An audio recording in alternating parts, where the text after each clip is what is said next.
Dans une somptueuse villa située à la périphérie de Los Angeles, où le soleil californien frappait sans relâche les pelouses vertes et impeccablement entretenues, mais où un silence oppressant dissimulait des secrets profonds et douloureux.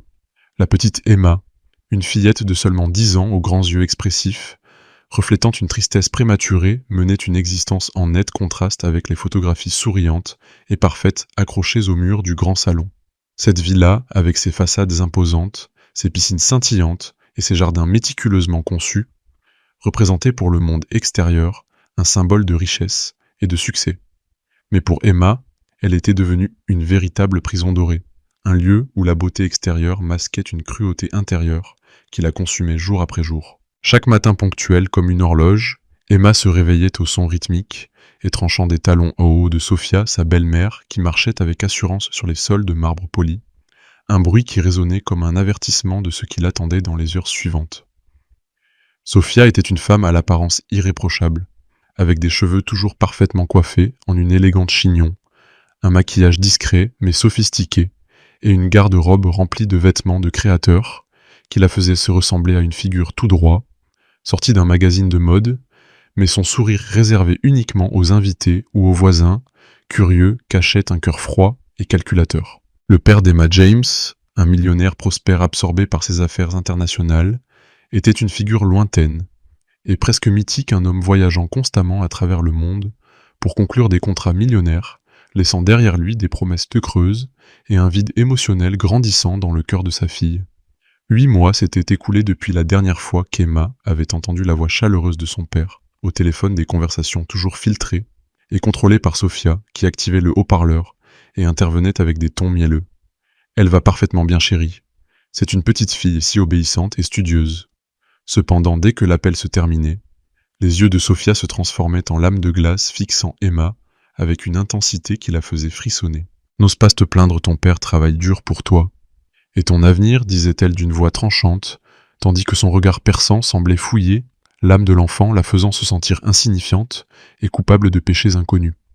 Emma vivait reléguée dans une petite pièce sombre et exiguë derrière la cuisine, une pièce initialement utilisée comme débarras pour les balais, les produits d'entretien et divers outils désormais transformés en une sorte de cellule improvisée, avec un matelas fin posé directement sur le sol froid et une couverture usée qui la protégeait à peine de la fraîcheur nocturne. Chaque jour commençait à l'aube, avant même que le soleil ne se lève sur les collines de Los Angeles, lorsque Emma saisissait précipitamment un balai, attachait ses cheveux en désordre avec un vieil élastique, et sortait dans le couloir pour commencer ses tâches domestiques. Elle balayait les longs couloirs poussiéreux, lavait les immenses œufs jusqu'à les faire briller comme des miroirs, frottait les plans de travail de la cuisine avec une énergie désespérée, inhalant l'odeur âcre et irritante du détergent qui rougissait ses mains délicates et provoquait des démangeaisons constantes. Pour se nourrir, Emma se contentait des restes de la veille, souvent du pain sec et rassis, ou des légumes abîmés et flétris accompagnés d'eau fraîche, prise directement au robinet, un repas frugal qui lui laissait toujours une sensation de faim persistante. Les grands lits confortables sont réservés à ceux qui font un travail important et significatif, répétait Sophia, avec un sourire cruel et moqueur qui retroussait ses lèvres, tandis qu'Emma jetait des regards mélancoliques vers les chambres luxueuses et interdites de la villa des pièces meublées, avec élégance, et des lits king size qu'elle ne pouvait que nettoyer, jamais utilisés. Au mur du salon et des couloirs, les photographies du mariage de James et Sophia, capturées en des moments d'un bonheur apparent, lui avec un sourire fier et confiant. Elle radieuse dans une robe blanche, immaculée comme la neige, entourée de fleurs et d'invités souriants. Mais ce bonheur immortalisé n'était qu'une façade trompeuse, un mensonge soigneusement construit pour duper le monde extérieur. Emma se souvenait vivement des promesses murmurées par son père avant chaque départ. « Je t'appellerai bientôt ma petite princesse, et je reviendrai avec plein de cadeaux », disait-il en l'enlaçant précipitamment des paroles qui résonnaient désormais dans son esprit, comme des échos lointains, tandis qu'elle frottait d'immenses miroirs, reflétant un visage toujours plus pâle, marqué par des cernes profondes, et des yeux qui semblaient trop grands et mûrs pour une enfant de son âge. Elle ne fréquentait plus l'école depuis des mois, une absence que Sophia justifiait auprès des voisins et des amis, en disant qu'Emma était malade et étudiait à la maison sous sa supervision attentive. « Je veux en faire une vraie dame éduquée et raffinée », affirmait Sophia avec un sourire flatteur et convaincant qui charmait tout le monde, sans que personne n'ose douter de sa parole, grâce à son visage parfait et sa capacité innée à mentir avec une aisance déconcertante. Mais Emma connaissait l'amère vérité, une réalité faite de labeur quotidien et d'une solitude oppressante. Chaque soir, lorsque la villa plongeait dans un silence de tombeau, Emma se réfugiait dans sa petite pièce humide et écrivait des lettres émouvantes à son père sur des bouts de papier arrachés à de vieux cahiers abandonnés, des lettres remplies de mots simples mais chargés d'émotions. « Cher papa, j'essaie d'être une bonne fille tous les jours. Sophia dit que je suis méchante et paresseuse, mais je fais de mon mieux. S'il te plaît, reviens vite à la maison, tu me manques tellement, écrivait-elle avec une écriture enfantine et tremblante.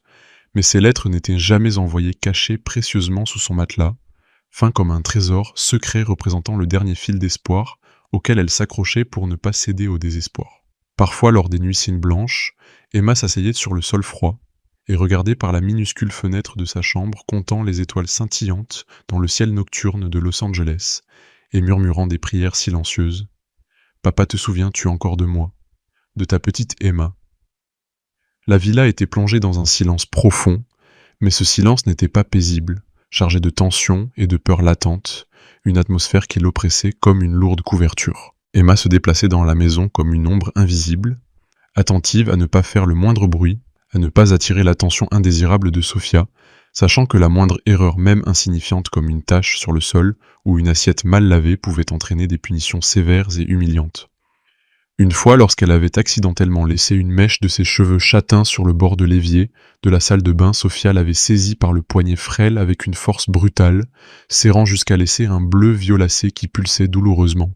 « Tu dois apprendre la discipline et l'ordre, sinon tu ne deviendras jamais rien », avait sifflé Sophia d'une voix calme et contrôlée, encore plus terrifiante qu'un cri.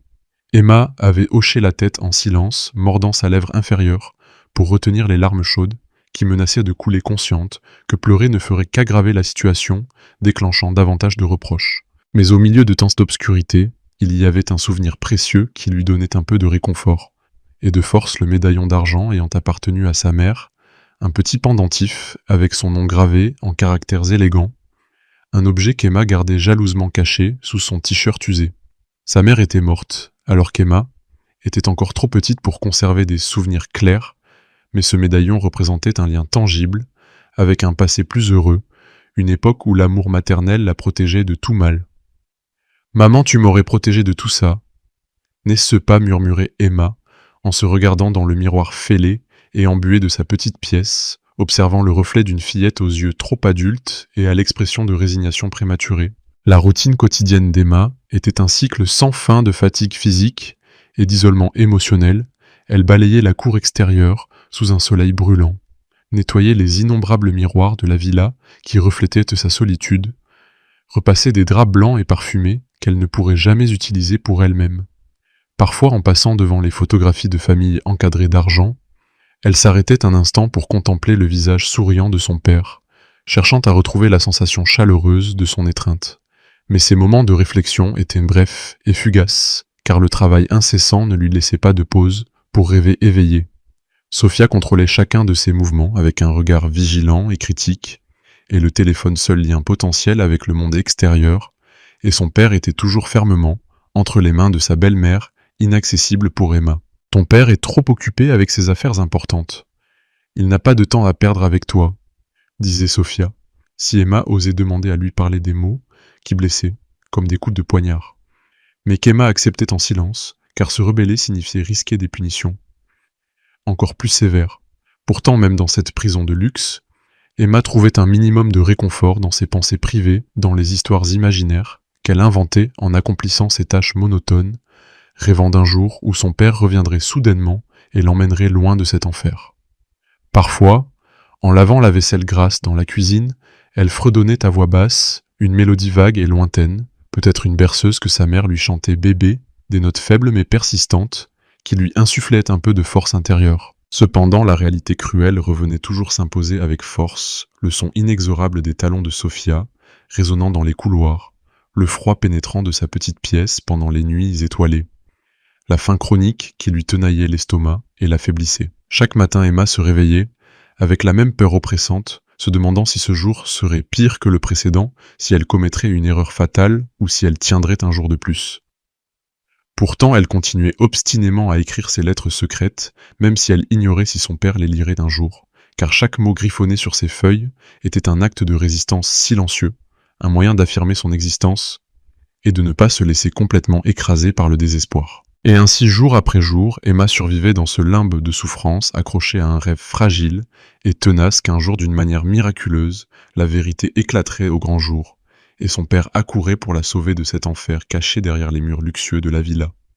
La vie suivait un rythme monotone, avec Emma, se levant à l'aube pour préparer le petit déjeuner de Sophia, le servant sur un plateau d'argent, avec des mains tremblantes, puis nettoyant chaque miette tombée lavant la vaisselle, avec de l'ossia bouillante qui lui brûlait la peau, et poursuivant avec les autres tâches domestiques jusqu'à tard le soir, lorsqu'elle pouvait enfin se retirer dans sa petite pièce pour un repos agité, et bref. Sophia de son côté passait ses journées dans un luxe oisif, faisant du shopping en ligne, ou discutant au téléphone avec des amis superficiels. Maintenant, toujours cette façade de perfection qui trompait tout le monde, y compris les voisins qui passaient occasionnellement pour un thé et louaient son dévouement familial. Mais Emma savait que sous ce masque se cachait une femme manipulatrice et cruelle, capable d'infliger de la douleur sans remords, et cette conscience la rendait encore plus prudente dans ses mouvements. Dans les moments de solitude absolue, Emma serrait le médaillon de sa mère, et fermait les yeux, imaginant un monde alternatif, où sa famille était unie et heureuse, un rêve qui lui donnait la force de continuer malgré tout.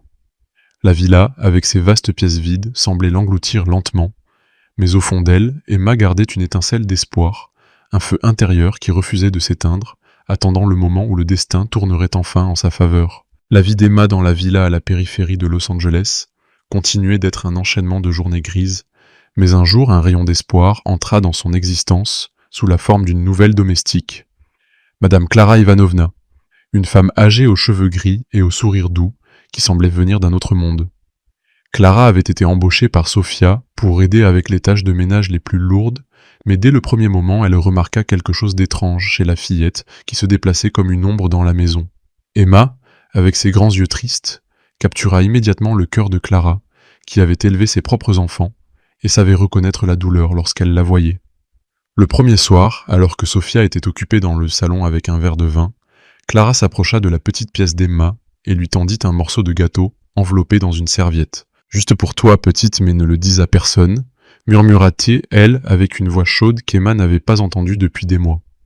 La fillette hésita, mais le parfum sucré la convainquit, et pour la première fois depuis longtemps, elle goûta quelque chose de bon, quelque chose qui n'était pas un reste froid. Clara devint son alliée secrète, une ancre dans cette mer de solitude. Chaque soir, lorsque la villa se calmait et que Sophia se retirait dans ses appartements, Clara se glissait dans la petite pièce avec un verre de lait ou une pomme toujours avec un avertissement. Garde ça caché, sinon ça ira mal. Emma hochait la tête, serrant la nourriture contre sa poitrine, comme un trésor. Et dans ces moments, elle ressentait une chaleur qui réchauffait son âme. Clara ne se limitait pas à la nourriture. Elle lui racontait des histoires de son enfance, de comment elle avait élevé ses enfants dans une petite maison lointaine, et Emma écoutait captivée, imaginant une vie différente. « Tiens, bon trésor, le Seigneur n'abandonne pas les bons », disait Clara, caressant ses cheveux avec douceur. Ses gestes étaient comme un baume pour les blessures invisibles d'Emma qui commençait à croire qu'elle n'était peut-être pas seule au monde. Mais leur rencontre devait se rester furtive car Sophia avait des yeux partout. Une fois, Emma laissa une miette sur le sol de la cuisine, et Sophia le remarqua immédiatement. « Qui a mangé ici sans permission ?» demanda-t-elle d'une voix glaciale qui fit trembler l'air.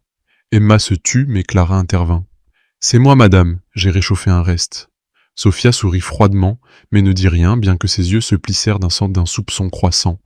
À partir de ce moment, Clara devint plus prudente, laissant la nourriture derrière un rideau ou sous un coussin, mais le lien entre elle et Emma se renforçait.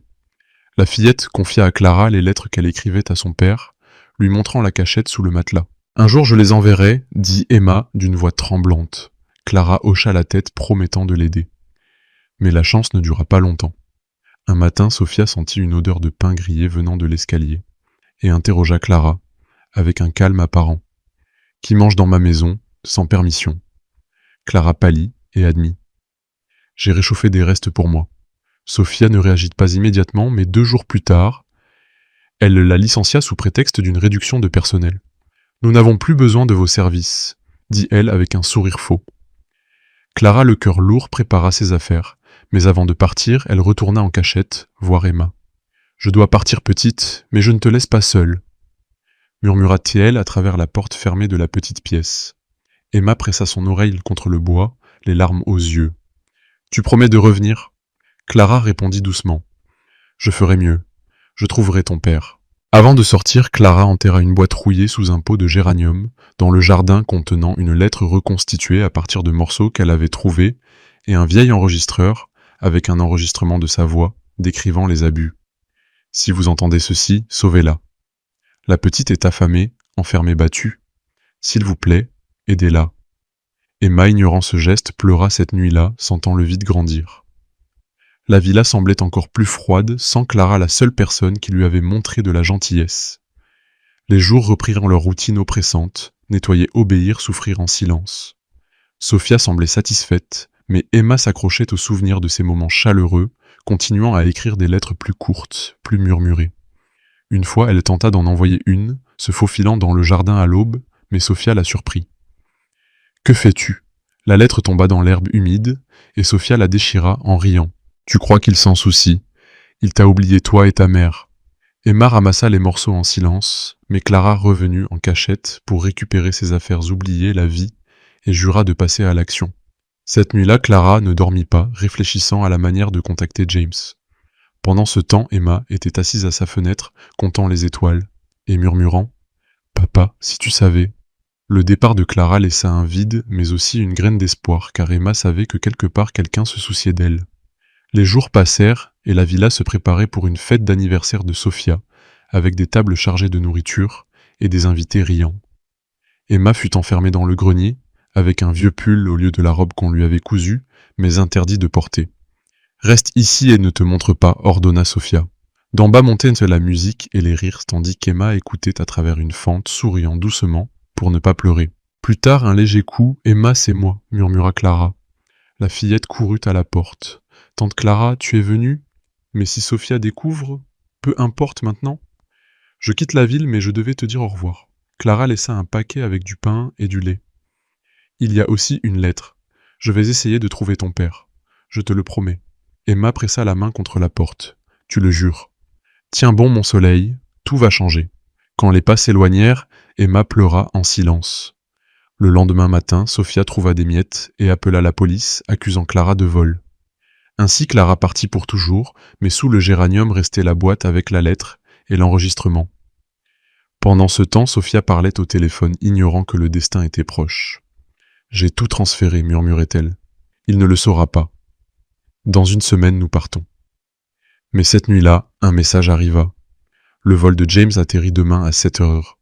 Sophia se figea. « Parfait, dit-elle à voix haute. Il verra comme tout est idéal. » Dans le grenier, Emma serrait l'écharpe de sa mère, et sans savoir pourquoi sentit que le matin serait différent. Pourtant, avant ce retour, les jours sans Clara furent les plus durs. Emma se réveillait, avec un poids sur la poitrine, nettoyant mécaniquement, mangeant peu, écrivant des lettres qu'elle cachait avec plus de soin. Elle se souvenait des mots de Clara Tiens, bon le bien triomphe. Et elle le faisait s'accrochant à ce fil ténu d'espoir, attendant d'un changement qui semblait impossible. La villa, avec ses pièces vides et ses secrets, semblait l'engloutir. Mais en elle, Emma gardait la petite lumière que Clara avait allumée, une flamme qui ne s'éteindrait pas facilement.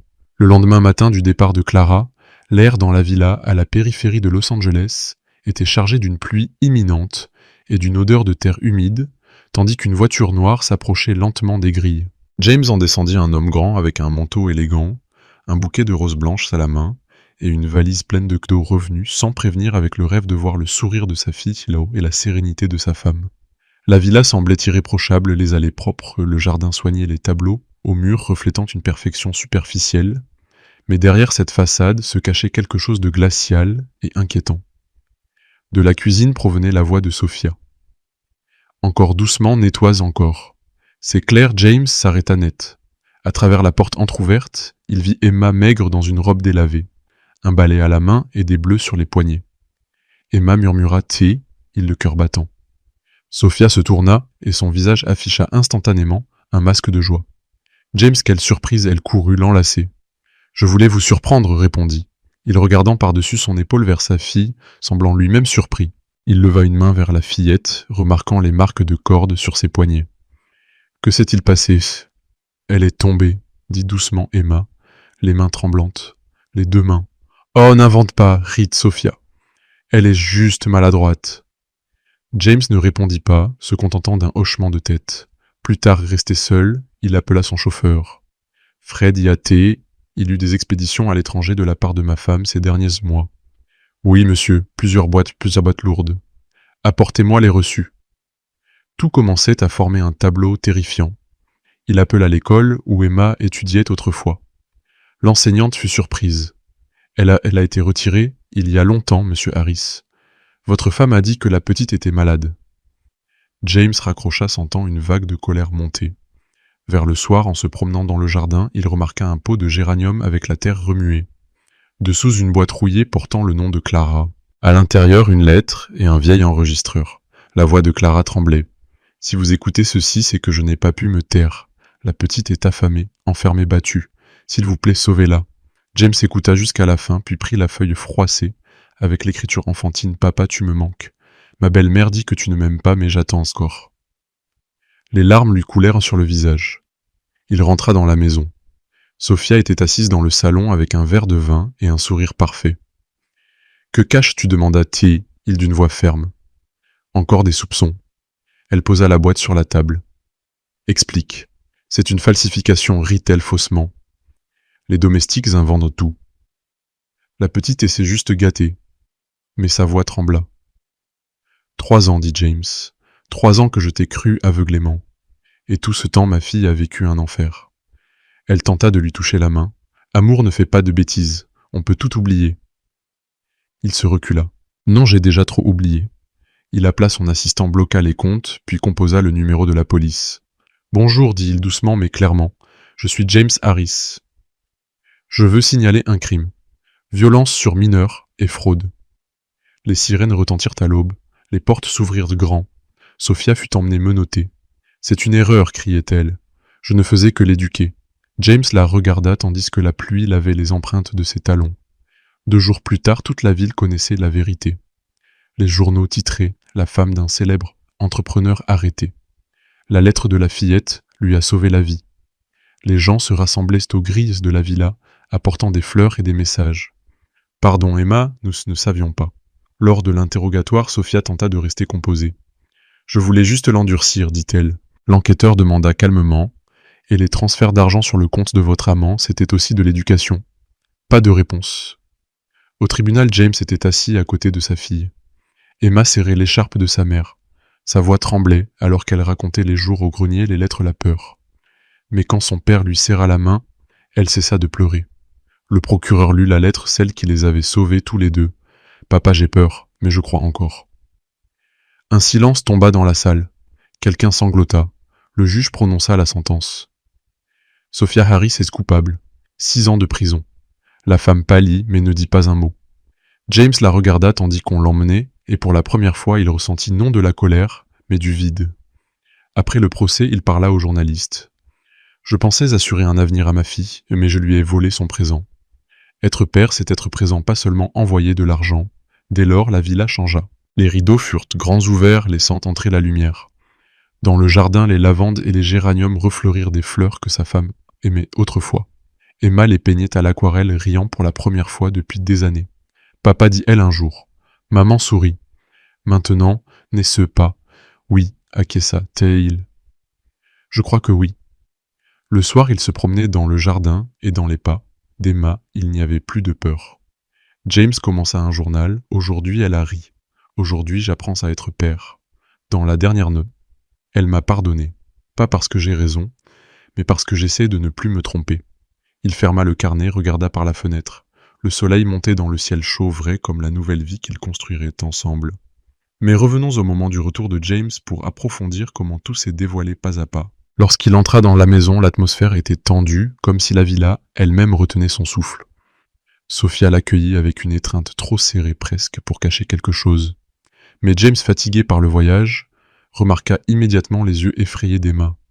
La fillette s'approcha timidement, et il l'enlaça sentant ses os fragiles sous sa robe.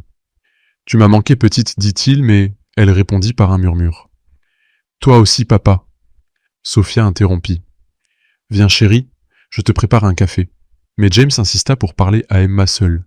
Dans la petite pièce, il vit le matelas sur le sol, les murs nus, et son cœur se serra. Dis-moi la vérité, que se passe-t-il? Emma hésita. Mais ensuite, d'une voix tremblante, raconta des bribes. Sophia dit que je dois travailler pour mériter. James sentit un frisson.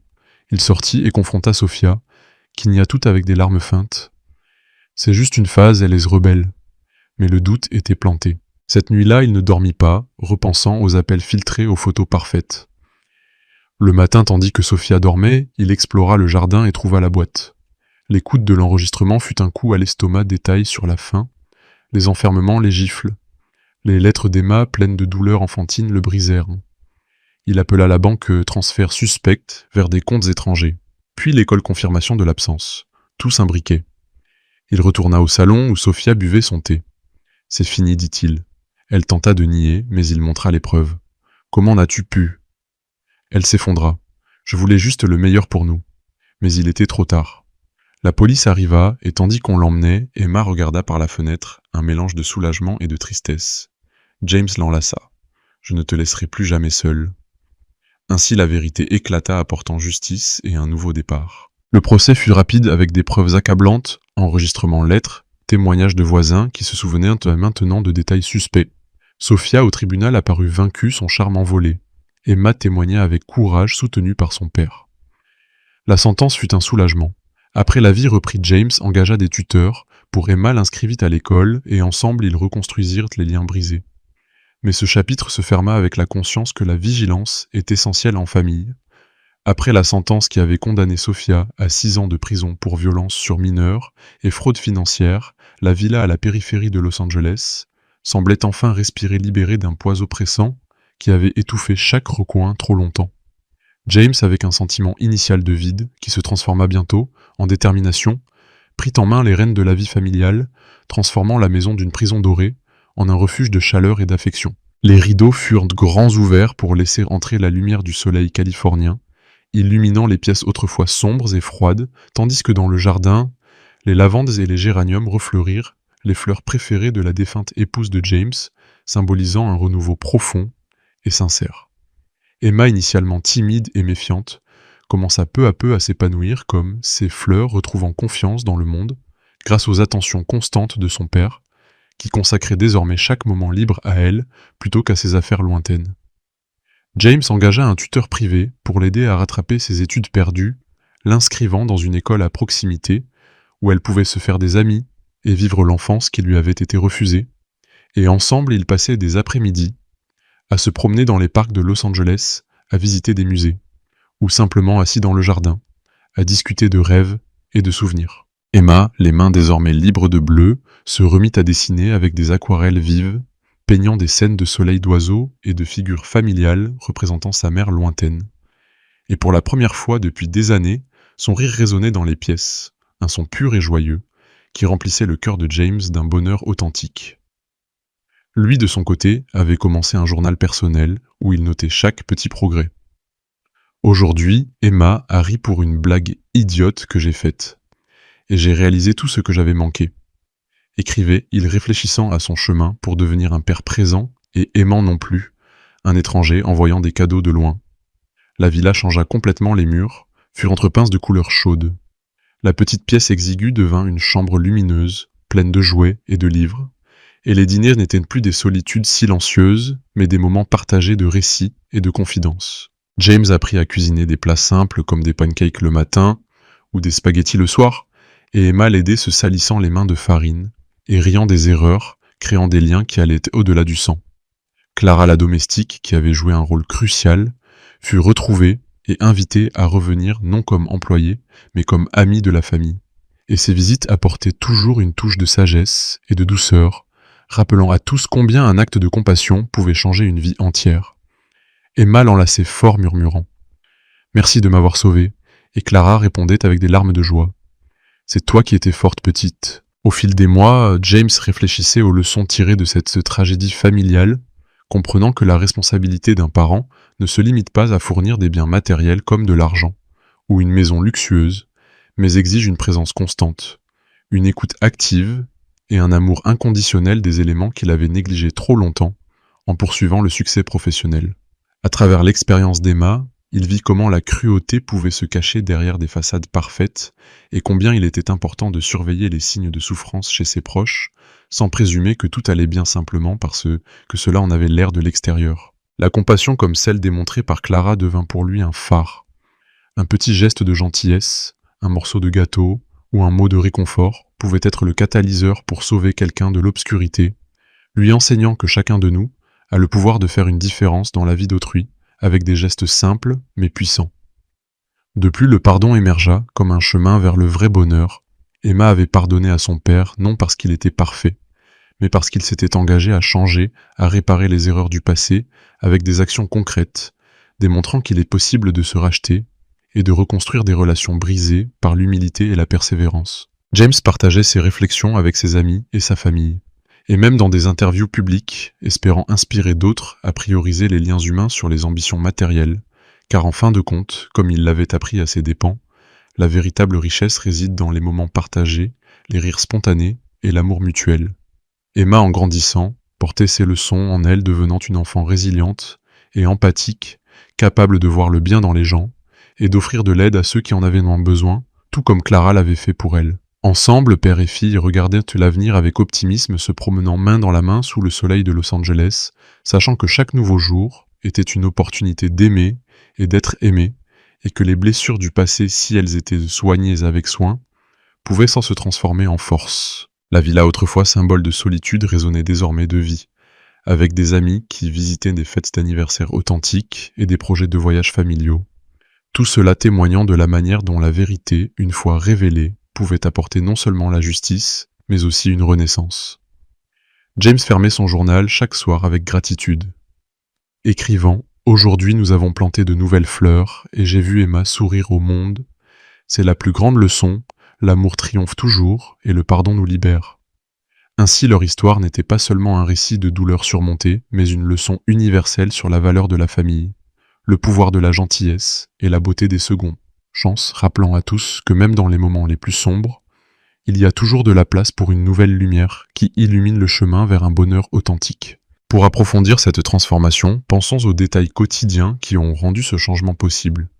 James, par exemple, commença à lire des histoires à Emma, avant qu'elle ne s'endorme, choisissant des livres d'aventure qui stimulaient son imagination, et elle répondait avec des questions curieuses, créant un dialogue qui renforçait leur lien. Ils organisaient des pique-niques dans le jardin où Emma cueillait des fleurs pour faire des couronnes, et James lui enseignait les noms des plantes, partageant des anecdotes de son enfance. Ils visitèrent le zoo de Los Angeles, où Emma vit des animaux, en vrai, pour la première fois les yeux écarquillés d'émerveillement, et James capturait ces moments avec des photos non pour les apparences, mais pour des souvenirs personnels. Ils engagèrent une thérapeute familiale pour surmonter le traumatisme des séances qui aidèrent Emma à exprimer des émotions refoulées, et James a confronté sa culpabilité, transformant la douleur en croissance. Clara revenant occasionnellement apporter des recettes de son pays enseignant à Emma à cuisiner des plats réconfortants comme des soupes chaudes qui symbolisaient un réconfort non seulement physique, mais émotionnel. La communauté autour répondit par un soutien des voisins qui avaient auparavant ignoré, apportant désormais des cadeaux, et l'histoire inspira des campagnes locales contre la maltraitance infantile, avec James faisant des dons à des organisations pour aider d'autres enfants. Emma, encouragée par son père, commença un journal à elle, où elle dessinait et écrivait des pensées positives, une habitude qui l'aidait à traiter le passé et à embrasser le présent. Les leçons apprises étaient un peu claires. Les parents doivent être des gardiens actifs, non des bienfaiteurs distants, car l'absence crée des vides que la malveillance peut remplir. La compassion est une arme puissante contre l'indifférence capable d'allumer des espoirs dans des cœurs éteints, et le pardon lorsqu'il est mérité par des actions n'est pas une faiblesse mais une force permettant de laisser aller le ressentiment pour faire place à la joie. James et Emma vivaient ces vérités chaque jour, leur maison devenant un exemple vivant de rédemption, où le soleil ne se couchait jamais sur leur amour renouvelé, enseignant au monde qu'avec effort et cœur, chaque fin peut être un nouveau départ, lumineux et plein de promesses.